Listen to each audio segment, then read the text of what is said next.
তো গ্রামে আসলাম, তো গ্রামে আসার পরে মানে 2 দিন মানে ভালোই ছিলাম, ঠিক আছে আলহামদুলিল্লাহ। কিন্তু আজকে বিকাল টাইমটা নামাজ পড়ে বেরোনোর পরেই যে মানে বাতাসটা আর কি শুরু হয়েছে, যার কারণে মানে আমাদের বাড়ির যে আর কি বাচ্চারা তারা কিন্তু সবাই কিন্তু রাস্তায় চলে আসছে, দেখতে পারতেছেন।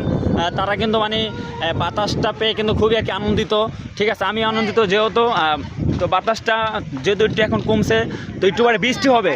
তো এদিকে তালপানি পাড়ার জন্য খুবই কিন্তু চেষ্টা করতেছে, আর আর এরা সবাই কিন্তু তালপানি খাওয়ার জন্যই মানে রাস্তায় চলে আসছে। আর আমাদের রাস্তাটার কাজ আর কি চলমান, ঠিক আছে মানে এখনও করা হয় না। তাই আমি সরকারকে আর কি আহ্বান করবো আমাদের এই রাস্তাটা দ্রুত পেজ ঢেলে দেওয়ার জন্য। কেননা প্রত্যেকটা অঞ্চলে কিন্তু রাস্তাঘাট যত যা আছে সব কিছু কিন্তু আস্তে আস্তে কিন্তু সংস্কার হইতেছে, কিন্তু আমাদের মানে এই রাস্তাটা কিন্তু সংস্কার কিন্তু হইতেছে না। তো এটা কিন্তু পটুয়াখালী, বাউফল, কাশিপাড়া, পাটাল ইউনিয়নের ভিতরে যে এই রাস্তাটা পড়ছে। তো আমি দ্রুতভাবে সরকারকে বলবো যে আমাদের এই রাস্তাটা দ্রুতভাবে পেজ ঢালাই করার জন্য। ধন্যবাদ।